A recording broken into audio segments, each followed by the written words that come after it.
श्रीमद् भगवद गीता पहला अध्याय अर्जुन विषाद योग। धृतराष्ट्र ने कहा, हे संजय, धर्मभूमि कुरुक्षेत्र में इकट्ठे हुए और युद्ध की इच्छा वाले मेरे पुत्रों और पांडु के पुत्रों ने क्या किया? संजय ने कहा, तब राजा दुर्योधन ने पांडवों की सेना को व्यूह में खड़ा हुआ देखकर अपने गुरु द्रोणाचार्य के पास जाकर यह वचन कहा, हे आचार्य, देखिए, आपके बुद्धिमान शिष्य द्रुपद के पुत्र धृष्टद्युम्न द्वारा व्यवस्थित पांडवों की इस विशाल सेना को।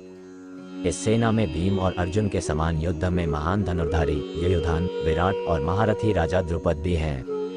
यहाँ वीर धृष्टकेतु, चेकितान, काशी के राजा, वीर पुरुष, पुरुजित, कुंतीभोज और शैब्य जैसे महारथी भी हैं। यहाँ योद्धामयु, शक्तिशाली उत्तमौजा, अभिमन्यु और द्रौपदी के पांचों पुत्र सभी महारथी योद्धा भी उपस्थित हैं। हे ब्राह्मण श्रेष्ठ, अब आप मेरे पक्ष की सेना को भी देखिए, जिसमें आप जैसे महान योद्धाओं का नेतृत्व हो रहा है। हमारे पक्ष में भीष्म, कर्ण, कृपाचार्य, अश्वत्थामा, विकर्ण और सौंदती जैसे कई वीर उपस्थित हैं, जो युद्ध में अद्वितीय हैं। इसके अलावा भी कई वीर योद्धा मेरे लिए अपने जीवन का बलिदान देने के लिए तैयार हैं, जो युद्ध में भाले और तलवारों से सुसज्जित हैं।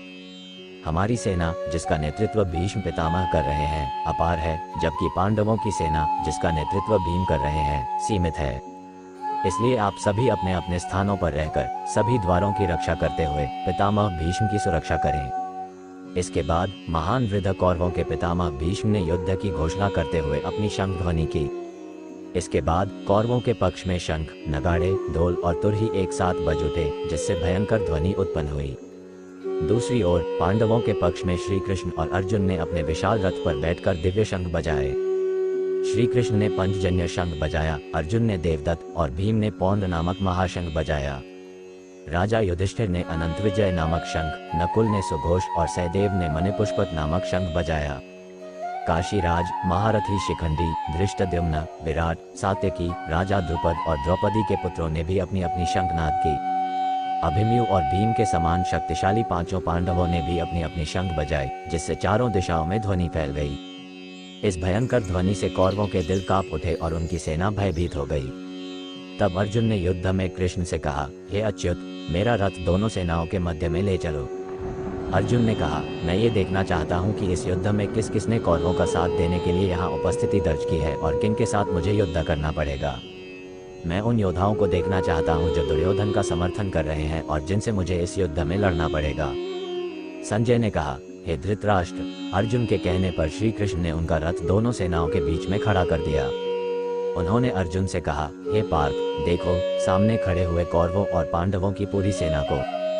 वहां अर्जुन ने अपने पितामह भीष्म, गुरु द्रोणाचार्य, चाचा, भाई, पुत्र, पौत्र, मित्र, ससुर और शुभचिंतक सभी को देखा। इन सभी प्रियजनों को युद्ध भूमि में देखकर अर्जुन के मन में मोह उत्पन्न हुआ और वह गहरी चिंता में डूब गए। अर्जुन ने कहा, हे कृष्ण, युद्ध भूमि में अपने रिश्तेदारों को देखकर मेरे अंग शिथिल हो रहे हैं और मेरा मस्तिष्क भ्रमित हो गया है। मेरे हाथ से धनुष गिर रहा है, मेरी त्वचा जल रही है और मैं खड़ा नहीं हो पा रहा हूँ। मेरा मन चक्कर खा रहा है। हे केशव, मुझे कोई अच्छा परिणाम दिखाई नहीं दे रहा है। मैं युद्ध में अपने स्वजनों का वध नहीं करना चाहता हूँ। हे कृष्ण, इस युद्ध से मुझे केवल दुख ही मिलेगा। मुझे राज्य, सुख और जीवन की कोई चाह नहीं है। हे गोविंद, हम युद्ध से क्या प्राप्त करेंगे? न तो राज्य, न सुख, न ही विजय। हमारे लिए स्वजनों का वध करके किसी भी प्रकार का लाभ प्राप्त करना संभव नहीं है।